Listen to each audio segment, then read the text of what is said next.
Emergency video. It takes me literally 2 days to not be at a trading desk for the whole entire hell to break loose and for us to go possibly into a recession. Jesus Christ, because I'm back in the US and I'm on the way to a very important summit, family office meeting that I need to attend to for the purposes of Evidex and the creation of Evidex US with decentralized banking, credit, and etc. But today that's not the point of the video. Today is we're addressing, I'm going to be doing this on the go, I'm addressing this.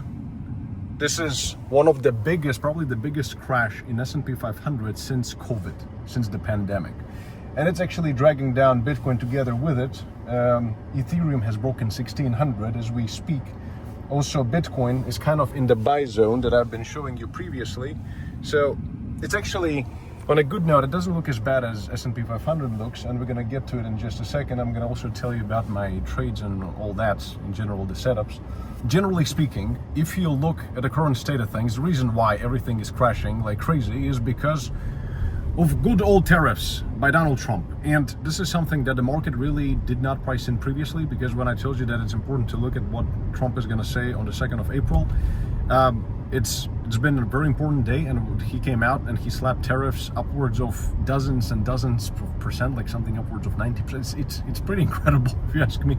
Putting aside the fact that, you know, if it's justified or if it's not justified, if you think it's all a bunch of bullshit, you know, as what the US is using as justification. But nonetheless, this is exactly what is causing the current huge fear in the market.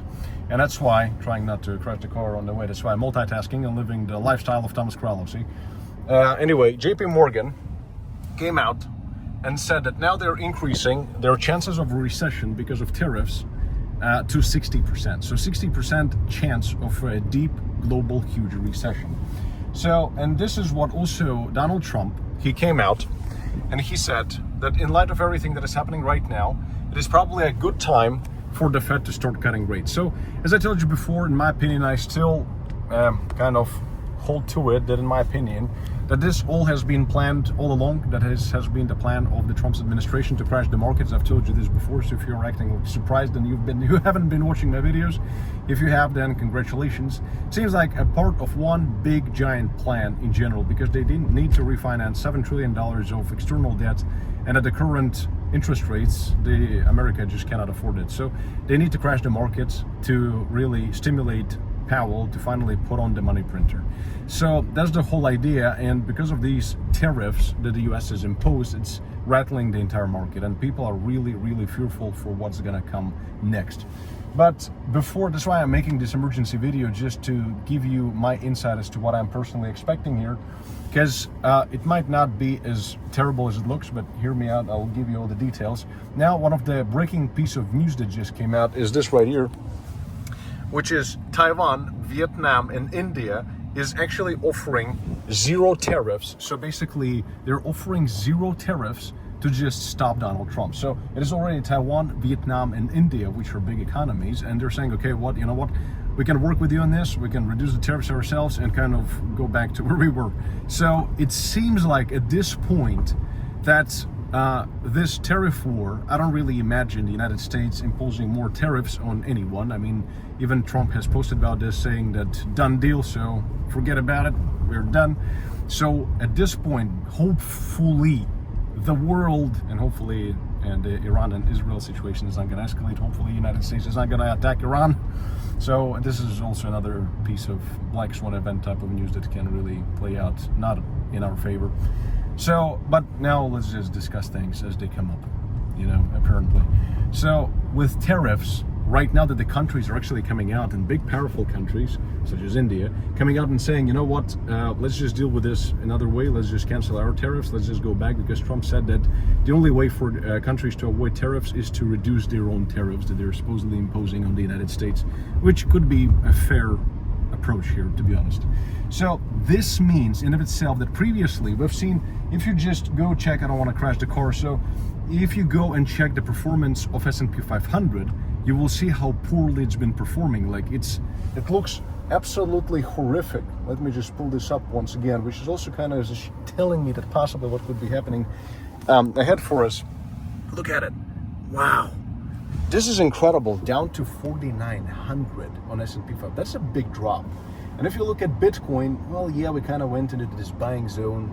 Ethereum is behaving like a little bitch. But overall, if you look at Bitcoin, look, it's looking pretty strong. And one of the craziest points that I wanted to mention to you guys here is actually gold. Look at what is happening with gold right now. Gold is selling off too.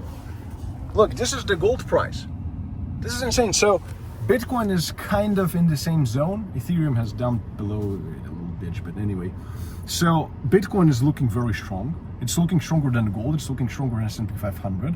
So the question then here becomes, did crypto already price in all these news with tariffs? Because crypto being one of the highest risk assets type of a thing, so you could argue saying that crypto has a tendency of front running other assets. And plus we had this one last dip in the M2 money supply, but behind which Bitcoin is lagging usually by a certain amount of time. So is this it?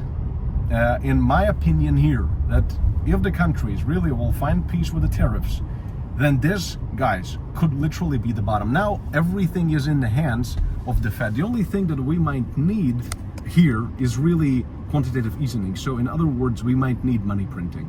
The only thing that really could turn us around. But right now with this performance of the price, I really want to see this week Donald Trump or Fed or whatever maybe announce an emergency meeting to respond to the current effects of in the markets.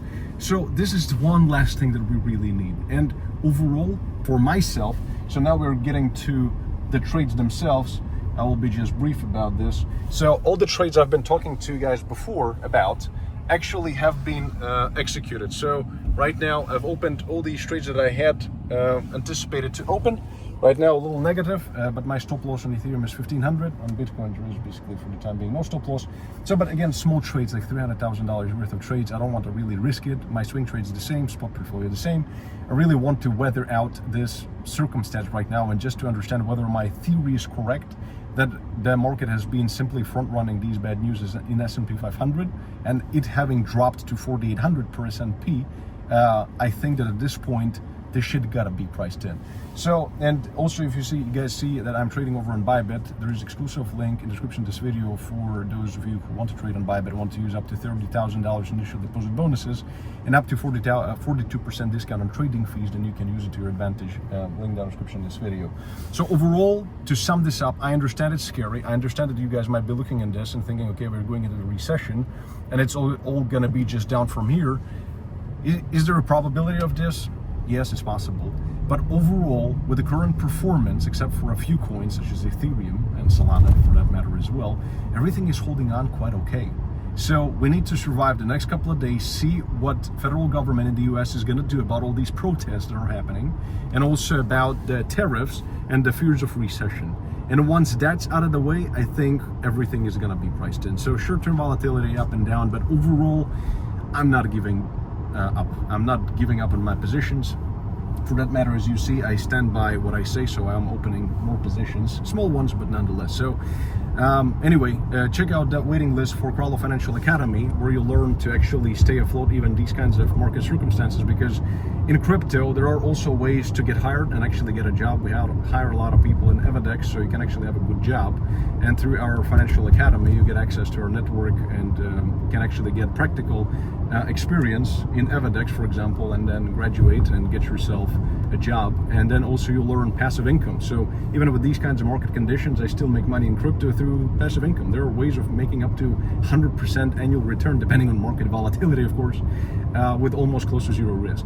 So all these methods, personal income strategies, as well as work opportunities in crypto, and also basic financial literacy and money management, all part of Kralow Financial Academy, waiting list to which is in the description of this video. So, and we're launching it very soon as part of the Evadex ecosystem. As for myself, I'm on the way to a very, very, very important meeting, which I will have to attend to, and hopefully will bring Evadex to US as well. So anyway, stay smart, stay strong, and stay super rich. See you next week.